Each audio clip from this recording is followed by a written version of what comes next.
Moi, c'est Aïcha, je viens d'avoir 24 ans. Alors, je suis béninoise, j'ai grandi au Bénin jusqu'à mon bac.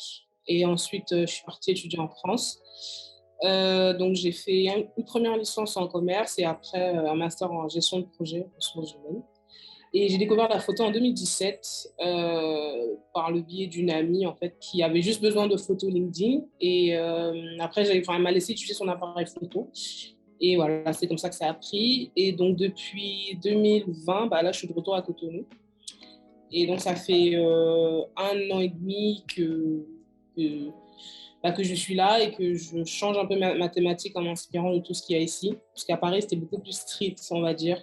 Et ici, c'est beaucoup plus moi, en fait. Alors, comment je me suis formée à la photo? Alors, principalement YouTube. Après, j'ai écouté beaucoup de podcasts et surtout, c'est vraiment en apprenant sur le tas.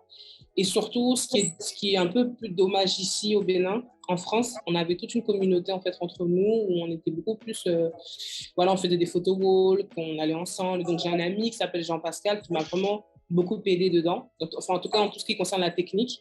Donc au-delà de ce que j'ai appris sur YouTube et autres formes d'auto-formation, j'ai le savoir-faire de mes amis dessus. En tout cas, avec la photo, c'est possible d'apprendre et de se former sur YouTube. Donc, je n'ai pas fait d'école de formation la photographie. À un moment donné, j'ai coupé mes réseaux sociaux et j'ai repris à cause de la photo pour pouvoir partager mon travail. Et en fait, des fois, tu te retrouves avec, tu sais, ton entourage, les personnes que tu connaisses, qui te hype, on va dire, mais tu n'as pas vraiment cette valeur ajoutée. Ok, c'est ton pote, c'est normal, il te soutient. Mais c'est quand tu commences à avoir des marchés, des gens que tu connais ni d'Adam ni d'Ève, qui viennent, qui te DM et qui t'envoient un mail, qui te dit je vais t'interviewer sur ce que tu fais, ou j'ai besoin que tu filmes ou que tu shootes ma nouvelle collection. C'est là que tu prends vraiment conscience de ton travail. Et surtout, tu te dis, il y a 10 milliards de photographes. Au Bénin, pour le cas du Bénin, c'est une profession, une discipline qui commence à avoir beaucoup de gens qui le font. Et à chaque fois, moi, je me dis, pourquoi tu m'as choisi? Et c'est ça, en fait. C'est l'unicité qu'il y a dans chaque type de photographe, chaque type d'artiste, en fait, qui donne cette impression-là. Alors, j'ai jamais vraiment douté parce que je n'ai jamais vu la photographie comme un métier qui allait me faire vivre toute ma vie. Et même si j'en arrive à ce point-là, je vais plus m'orienter sur la direction artistique. Parce que pour répondre à cette question, c'est plus ce qui fait qu'un photographe est différent de l'autre, c'est comment il voit les choses. Donc, en clair, c'est la direction artistique. Et moi, je ne me vois pas tout le temps appuyer sur un déclencheur toute ma vie. Non, après, je vais commencer à produire, à concevoir. Si jamais je dois me lancer dedans, ce serait plus ça. Voilà, la technique, c'est bon. Voilà, ce serait plus ça pour moi. Ouais. Si tu veux, ma doctrine, c'est vraiment faire avec ce qu'il y a autour de moi. Donc, je vais avoir un truc et je vais produire. Après, si j'ai l'occasion de passer un message à travers ma photo, vraiment, pourquoi pas.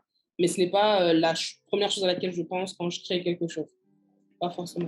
Alors, en ce qui concerne la place des femmes dans la photo, si tu veux, j'ai eu deux fois où je me suis dit, mais what the fuck. La première, c'est. Alors, je venais vraiment de débuter, quoi. C'était vraiment le début. Donc, j'étais revenue en vacances en 2017. Je ne mettais pas en avant que j'étais une femme. Enfin, pour moi, c'était même pas quelque chose qu'il fallait montrer. C'était juste mes photos.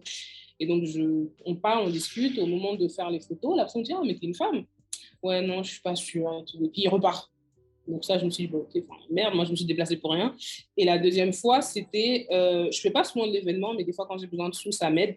Et j'ai fait l'ouverture d'un bar lounge, en fait, donc j'ai été faire les photos. Et quand j'arrive un peu plus en avant, le vigile me dit, mais vous êtes qui? Donc je dis, moi, je suis la photographe. Il éclate de rire. Et je suis là, t'es là comme une conne, t'es devant un mec qui fait 2 mètres, qui est costaud, qui se fout de ta gueule, t'es bizarre. Donc j'ai dû appeler la personne qui m'a engagée. Il me dit, ah d'accord. Mais c'est vraiment des trucs qui sont... c'est débile quand tu y penses.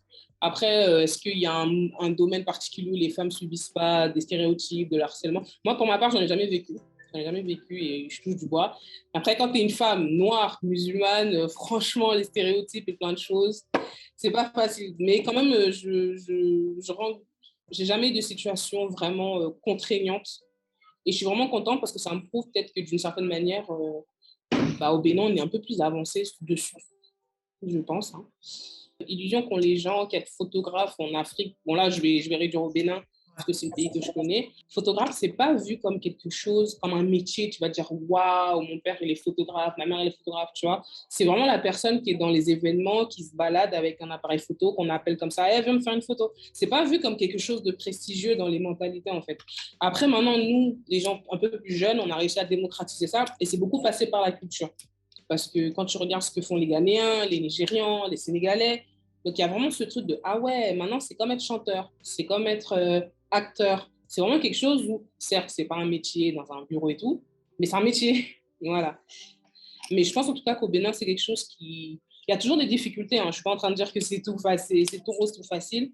Mais les mentalités arrivent à changer, en tout cas chez nous. Et s'il y a des personnes qui sont en Europe, aux États-Unis, qui voient cette vidéo, arrêtez de croire qu'en Afrique, tout est toujours plus dur. Ou, certes, on a des problèmes au niveau des mentalités, mais voilà, on n'est pas des gens des hommes des cavernes. Parce que c'est une question que beaucoup de gens en Europe, du coup, me posent. Et je me dis, mais tu demandes à un photographe, enfin, à des photographes en France, je pense aussi qu'ils ont des problèmes. Donc, je ne vois pas pourquoi ce serait différent sur un autre continent.